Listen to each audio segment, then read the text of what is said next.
The night Carolyn Voss called me for the fourth time in 2 hours asking why the subdivision roads hadn't been plowed yet. I was sitting in my heated truck cab at the end of my own driveway watching 14 inches of fresh snow bury every surface in Birchwood Commons with a patience and thoroughness that I genuinely admired. The roads were white and smooth and completely impassable. The HOA parking lot had disappeared under a solid unbroken sheet. The entrance road that Carolyn had been demanding I clear since 6 that morning was a clean white nothing, and every flake of it was exactly where it belonged, because I had not touched a single inch of subdivision property with my equipment. Not 1 inch. I let the call go to voicemail. Then I poured the rest of my thermos coffee into the cup, watched the snow come down in the yellow wash of my truck's running lights, and thought about how Carolyn had spent 4 months building this exact situation without once understanding that she was building it. My name is Nate Calloway.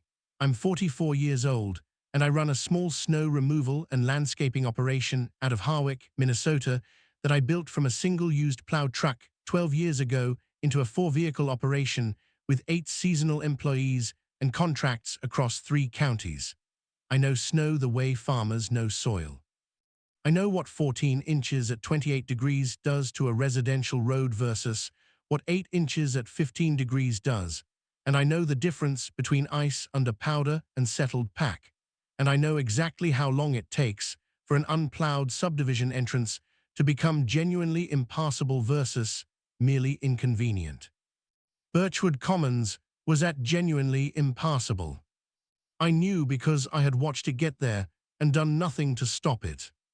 Let me back up to October, because that is where this story actually starts, even though the snowstorm was the moment everyone remembers.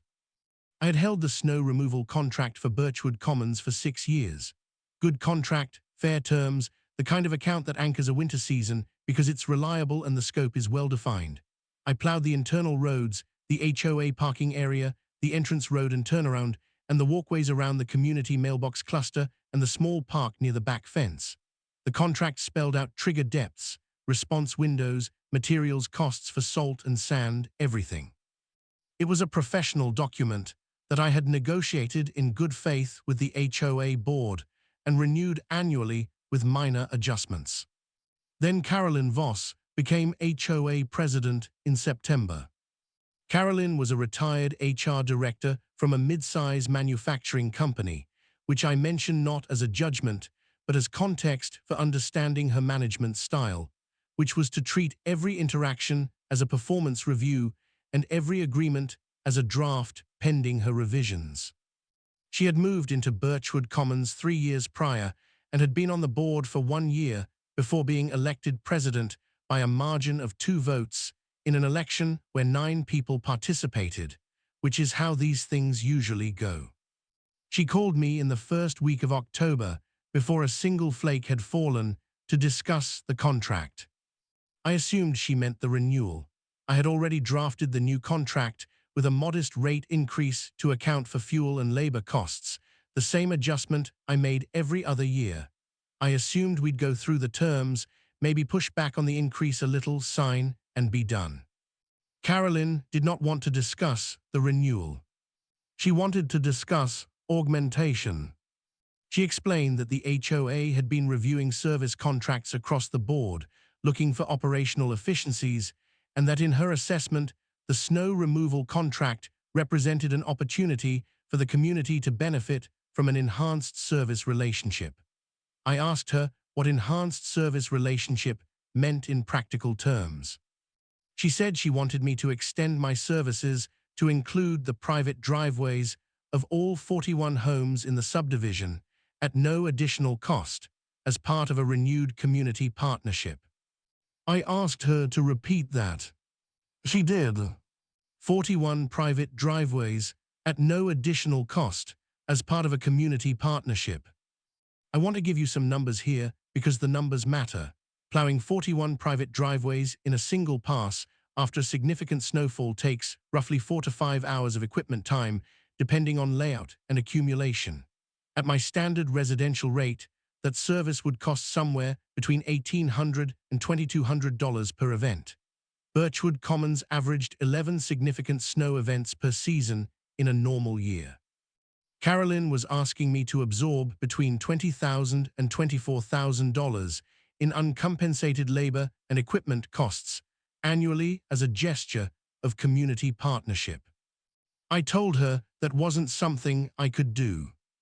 She said she understood my initial hesitation and that perhaps I wasn't seeing the full picture. She said that offering this service would significantly increase resident satisfaction, which would ensure contract renewal, and that the goodwill generated would be a form of compensation that had real business value. I told her that goodwill did not pay my fuel costs or my employees. She said she was disappointed in my perspective and that she had hoped for a more collaborative conversation. I said I was happy to be collaborative within the terms of a compensated agreement, and that I would be glad to provide a quote for driveway services as an add-on to the existing contract. She said the budget did not allow for additional line items.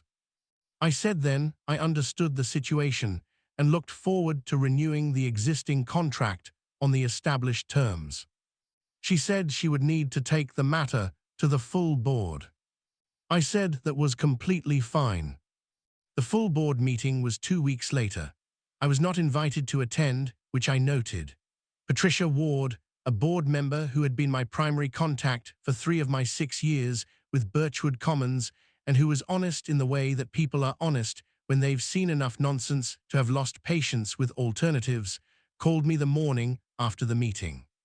She said Carolyn had presented the driveway service request to the board as a nearly finalized arrangement pending my confirmation, and that 2 newer board members had voted to include it in the contract renewal terms under the impression that I had already indicated general agreement. I had not indicated anything of the kind. Patricia said she had told the board that and had voted against the motion, but she was one voice among 5 and the other 4 had passed it. I asked Patricia to send me the meeting minutes. She sent them that afternoon. The minutes recorded the motion, the vote, and a note that the snow removal contractor had been advised of the expanded scope. That note was false. I had been advised of nothing except Carolyn's request, which I had declined. I sent a formal written response to the board the following Monday. Clear, professional, no emotional language.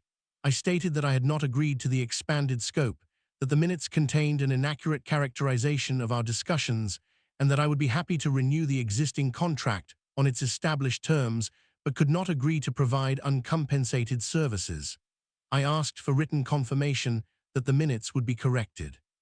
Carolyn's response came back Thursday. She thanked me for my letter and informed me that the board had carefully reviewed the service history and determined that given 6 years of contract renewal, a reasonable expectation of continued partnership existed and that the expanded scope had been approved as a reasonable evolution of that partnership. She said she looked forward to finalizing the renewal on the new terms. I called my business attorney, a woman named Diane Fossil, who I had worked with for 4 years on contract matters. I read her Carolyn's letter. Diane said 2 things. First, that a reasonable expectation of continued partnership was not a legal mechanism for expanding a contract scope without mutual agreement. Second, that I should send a final written refusal of the expanded terms and a deadline for acceptance of the existing contract terms, and that if the deadline passed without agreement, I should consider my options. I sent the letter with a deadline of October 31st. October 31st passed without a response. I sent a follow-up on November 3rd, noting the deadline had passed and asking for the board's decision on the existing contract terms. Carolyn responded November 5th. She said the board remained committed to the enhanced service relationship and that she was confident we could reach an understanding before the season began. November 10th, I sent formal written notice that in the absence of a signed contract on the existing terms, I would not be providing services to Birchwood Commons for the upcoming winter season. Carolyn called me that afternoon. She was not happy. She told me I was being unreasonable, that I was putting residents at risk, that 6 years of partnership meant I had an obligation to the community, and that she would be filing a formal complaint with the County Contractor Licensing Board about my unprofessional conduct. I told her calmly that I wished the community well, that I hoped they found a service provider who met their needs, and that my decision was final. She hung up. I sat at my desk for a moment in the quiet of the office and thought about whether I had made the right call. Birchwood Commons was not my biggest account, but it was steady and it was close to several of my other routes. Losing it had operational implications. I had employees who counted on full seasonal hours. But I had also just watched a person attempt to take $20,000 of annual labor from me through a combination of false documentation and social pressure, and I had watched her characterize my refusal as a lack of community spirit. There was no version of agreeing to that which would have ended well. People who successfully take something from you do not become easier to deal with. They become more confident. I called 3 of my other clients that afternoon and confirmed their renewals. I picked up 2 new residential accounts that week from referrals. The season filled in. Birchwood Commons hired a different contractor. I found out from Patricia, who stayed in touch because she was embarrassed by what the board had done and said so plainly. She told me the new contractor was cheaper than my rate, which she said had been Carolyn's talking point about why the change was actually a good outcome. I filed that information away. The first snowfall of the season hit Birchwood Commons on November 28th. 3 inches, light and dry, easy work. The new contractor handled it. Patricia said it went fine. December brought 2 more modest events, fine both times. Then January arrived. January arrived the way January arrives in southern Minnesota when it has decided to make a point. We had a pattern in the first 2 weeks of that month that the Weather Service described as an active system with multiple events in close succession. What that meant on the ground was 8 inches on the 6th, 6 more on the 11th, and then the one that mattered, the one that started on the 14th and ran through the 15th, and delivered a measured total of 22 inches in 31 hours with wind that moved the top layer into drifts that added another foot in exposed areas. Patricia called me the night of the 14th while it was still coming down. She said the new contractor had called Carolyn that afternoon and informed her that the storm exceeded the parameters of their contract, that their equipment was already committed to priority municipal routes, and that they would not be able to service Birchwood Commons until conditions allowed, which they estimated at 48 to 72 hours after the storm concluded. I asked Patricia what Carolyn had said. Patricia said Carolyn had told the contractor that was unacceptable, and the contractor had said he understood, and that the contract parameters were the contract parameters, and ended the call. I asked Patricia if Carolyn had called me yet. Patricia said she thought she was about to. She was right. Carolyn called at 7:42 that evening. Her voice had a different quality than it had in October. The authority was still there, but something underneath it had shifted, the way the timbre of a voice changes when the person using it is aware, somewhere below the confident surface, that the ground has changed. She said she understood there had been some difficulty finalizing our arrangement earlier in the season, and that she wanted to see if we could discuss emergency services for the current event. I said I appreciated her reaching out. She said the situation was urgent given the storm severity and that she would like to know my availability.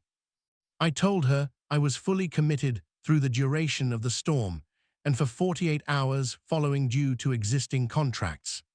She said surely I could fit in a single subdivision on an emergency basis.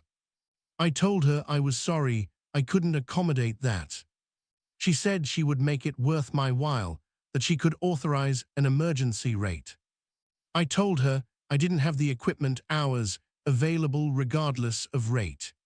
She said she hoped I understood what this meant for the residents. I told her I hoped she found a solution and wished her well. I hung up. She called back at 9. I let it go to voicemail. She called at 10:45, voicemail. Midnight, voicemail. And at 2:17 in the morning, which told me everything I needed to know about how the night was going in Birchwood Commons, she called a fifth time. I turned the ringer off and went to sleep. The storm finished around noon on the 15th. 22 inches settled, drifts to 3 feet in the open areas near the entrance road. I was running my routes from 5 in the morning, my 4 trucks out across 3 counties, crews working in rotation, the operation moving exactly the way it's supposed to move when you've built it properly over 12 years. I finished my last contracted property at 2 in the afternoon. Then I drove to the end of Birchwood Commons entrance road and parked. Not to plow, just to look. The entrance road was a white wall. The internal roads had drifted over to the point where you couldn't tell where the road ended and the lawns began. The HOA parking area was a single continuous surface of wind-packed snow with no features.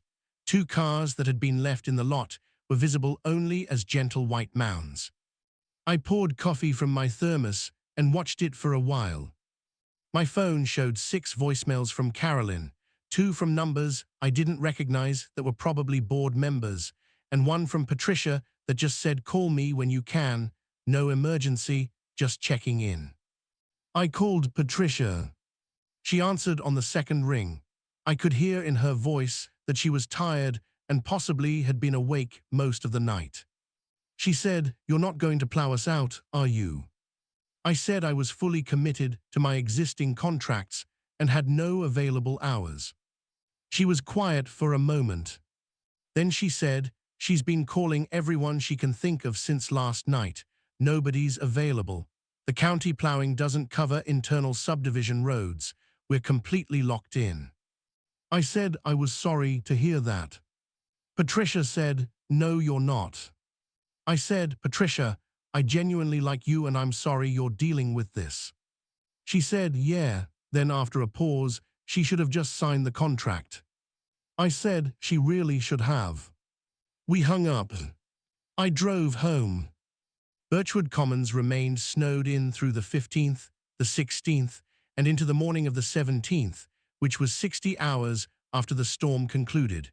During that time, Carolyn called me 11 more times. I documented each call with timestamp in a running log I had started in October. The 17th call was different. It was not Carolyn. It was a man who identified himself as Gerald Marsh, an attorney, calling on behalf of the Birchwood Commons HOA board, and he wanted to discuss emergency services and the question of whether my refusal to provide them constituted a breach of duty to a community I had previously served. I told Gerald Marsh that I had no contract with Birchwood Commons for the current season, and therefore no duty of any kind to the property. He said the board's position was that 6 years of continuous service had created a reasonable reliance relationship that carried implied obligations. I told him that was an interesting position and that he should put it in writing and send it to my attorney Diane Fossil, whose contact information I provided. He said he hoped we could resolve the matter informally. I said I was confident Diane would handle it appropriately. That was the end of part 1. The snow was still sitting in Birchwood Commons. Carolyn Voss was still making phone calls. And I was pulling into my own driveway, equipment clean, routes completed, every contracted client served. Part 2 is where the full weight of what Carolyn had built came down, and where a story that started with one woman's casual attempt to take $20,000 of work for free turned into something that rearranged an entire HOA from the ground up. End of Part 1, approximately 6,700 words. Part 2. HOA wanted me to plow for free. I let the snowstorm do the job instead. Diane Fossil called me the morning after Gerald Marsh's call with a tone in her voice that I had learned over 4 years to associate with a situation that had become interesting in a legal sense. She said he sent the letter. I asked how it read. She said, like someone who didn't do enough research before he started typing. She explained that the implied obligation argument Marsh was building rested on a doctrine called promissory estoppel, which requires that one party made a clear promise and another party reasonably relied on that promise to their detriment. The problem, Diane said, was that the documented record of our October and November exchange showed the opposite. I had not made any promise of continued service. I had offered continued service on existing terms. The board had rejected those terms. I had set a deadline. The deadline had passed, and I had formally withdrawn from the contract relationship in writing before a single snowflake fell. Diane said, "You didn't just not promise them service. You explicitly told them in writing you wouldn't be providing it 4 weeks before the season started." I said I had kept those documents. She said, "I know, I have copies." She had asked me for the full file in October, which I had provided. She said the implied obligation argument had approximately no chance of surviving a motion to dismiss, and that Marsh probably knew that, which meant the letter was either a bluff or a preliminary to something else. She said she'd respond formally, and we'd see what moved. What moved, it turned out, was the residents. Patricia told me the sequence. Birchwood Commons had been locked in for 60 hours when the residents' patience with the situation ran out. The internal roads were impassable. Groceries couldn't be delivered. A resident on the east side of the subdivision had a medication pickup he couldn't make. An elderly couple near the park had been unable to leave their home since before the storm hit. 2 people had tried to drive out on the second day and gotten their cars stuck on the entrance road, which then blocked any emergency vehicle access that might have been needed. 60 hours of that changes the quality of a community meeting. Patricia said Carolyn had called an emergency board meeting on the evening of the second day. She had framed it as a crisis management discussion. What she got instead was 40 minutes of residents who had not been invited to the meeting but showed up anyway because word travels fast in a subdivision that can't drive anywhere. And those residents had a number of specific and direct questions about why their snow removal contractor had not been renewed. Patricia said Carolyn had explained that the board had made a budget-conscious decision to bring in a more cost-effective service provider. A man named Robert Hicks, who Patricia described as a retired engineer with the temperament of someone who has spent 40 years catching errors in other people's work, asked to see the comparative cost analysis the board had used to make that decision. Carolyn said the details were in the board records. Robert said he'd like to see them. Carolyn said they could be made available through the normal records request process. Robert said he was requesting them right now in a properly called meeting of the community, and that he believed the governing documents entitled members to access board records at properly called meetings. Patricia said she had the documents ready because she had brought her copy of the full board file. Carolyn had not expected Patricia to have that file. The comparative cost analysis did not exist. The board had not conducted one. Carolyn had simply decided the existing contractor was too expensive and found a cheaper alternative without any formal comparison process or board vote on the cost justification.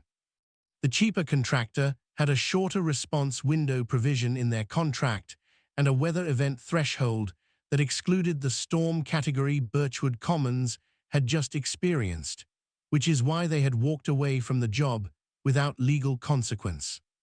Robert asked whether the board had reviewed the weather threshold provision before approving the new contract. Carolyn said she had been advised the contract was adequate. Robert asked who had advised her. Carolyn said it was her own assessment. Robert sat back down.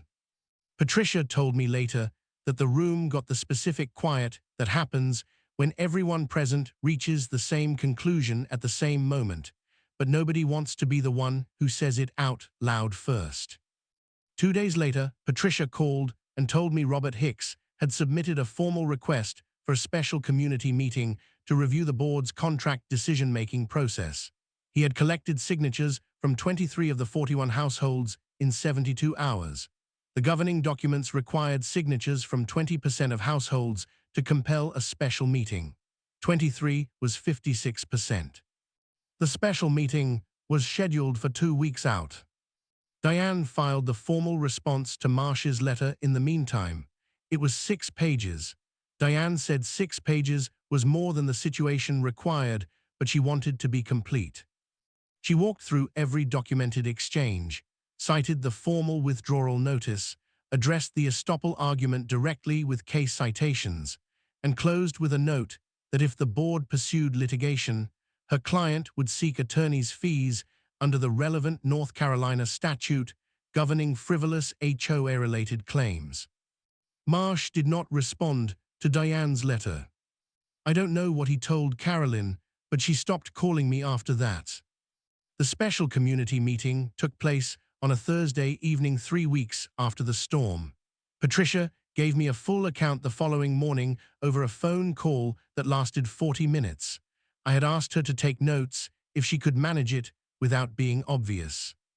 She said being obvious wasn't a concern because she'd shown up with a legal pad and sat in the front row.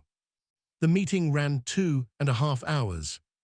Robert Hicks had prepared a document he called a service transition review, which was a timeline of every step in the decision to change contractors, every document that should have existed and didn't, every communication that should have been made to the board as a whole and wasn't, and the total cost to the community of the 60-hour lockout, which he had calculated to include the value of time lost, the cost of food spoilage reported by 4 households.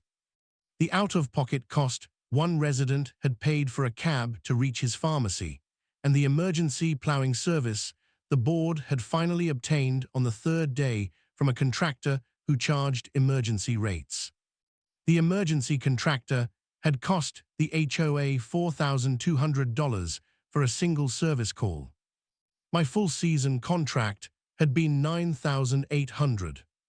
Robert's document laid those numbers next to each other. Then he asked the board to explain how the decision to save money had resulted in spending 43% of the annual contract value on a single emergency call. Carolyn said the storm had been exceptional and that no one could have predicted it. Robert said he wasn't asking about the storm. He was asking about the contract terms that left the community unprotected during exactly the kind of storm that Minnesota winters reliably produce. A woman named Susan Aldrich, who had lived in Birchwood Commons for 11 years and whose voice Patricia described as carrying the specific authority of someone who has been patient for a very long time, stood up and said that she had also done some research and had found that the previous contractor's contract, the one with me, had included a provision requiring response within 4 hours of any snowfall exceeding 3 inches, with no weather event exclusions. She said, "We gave that up to save money." How much money? Patricia looked it up in her file and said $800 annually. Susan Aldrich sat down. The meeting voted to remove Carolyn Voss from the board presidency by a margin of 31-4. The 4 votes in her favor were Carolyn herself, her 2 allies from the original expanded scope vote, and 1 resident who Patricia said had probably not been following closely. Gerald was also voted off the board in the same motion. The board was reconstituted with Robert Hicks as interim president and a 3-person committee tasked with reviewing all existing contracts and the decision-making processes that had produced them. Robert called me the following Monday. He introduced himself, gave me a clean summary of what had happened, and asked if I would be willing to discuss resuming service for the remainder of the season on an emergency basis. I told him I appreciated the call and asked what the remainder of the season typically looked like. He said typically 3 to 4 more significant events, sometimes more. I said I would need to check my current capacity and that if I had the equipment hours, I would be willing to discuss terms. He said he expected full contract terms with no adjustments in my favor required, and that the board had authorized him to accept my standard rate. I said I appreciated that. I had the capacity. I'd been running my routes efficiently all season and had planned conservatively enough that I had room for one additional account in the eastern cluster. Birchwood Commons sat in that cluster. I sent Robert a contract the next day. Standard terms, existing rates, my usual scope. He had it signed and returned within 3 hours. I plowed Birchwood Commons 6 more times that season. The first time I came through after the new contract was signed, I ran the entrance road, the internal streets, the parking area, and the walkways in my usual sequence. Patricia was out on her front steps when I came through her block. She gave me a single nod. I gave her one back and kept going. The season ended in March. Robert reached out in August about the following year's renewal. We agreed on terms in a single phone call that lasted 11 minutes. He said he wanted to make sure they never had another January like that one. I told him the best way to ensure that was a contract with clear terms signed before the first snow. He said he'd learned that. 3 seasons have passed since Carolyn's winter. Birchwood Commons has been a steady account, same as it was before. Robert runs a clean operation. The board holds proper meetings with proper documentation. Patricia is still on it, still sending me the occasional update when something noteworthy happens, which is less often than it used to be. Carolyn Voss moved out of Birchwood Commons the following spring. I don't know where she went, and I haven't needed to find out. Here is what I think about when I drive that entrance road now. Carolyn looked at my contract and saw a line item she could reduce. She looked at me and saw a vendor who needed the account badly enough to absorb the cost of 41 driveways to keep it.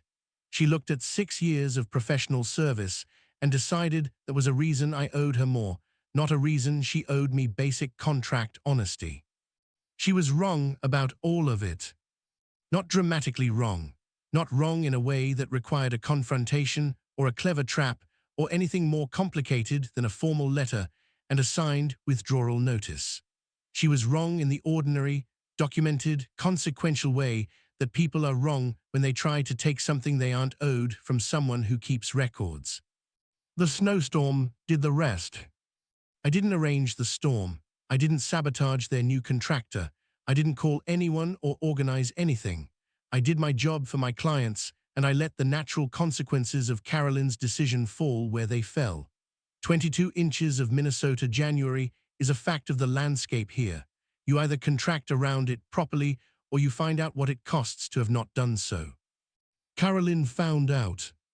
The number I remember is $800, the annual difference between my contract and the cheaper one. $800 was the margin Carolyn thought was worth what she risked to get it. 1 month of her HOA president parking space was probably worth more than $800 to her. Sometimes the math on these things is so simple it almost hurts to look at. Here's what I'll leave you with. Every working person has a version of this story somewhere. Someone who looked at what you do, decided it was worth less than you charge for it, and tried to close the gap through pressure or paperwork or the assumption that you needed them more than they needed you. The answer is always the same. Know your contract, document your communications, set your deadline, mean what you write, and then let January come. Because the snow doesn't negotiate. It just falls. Drop your thoughts below.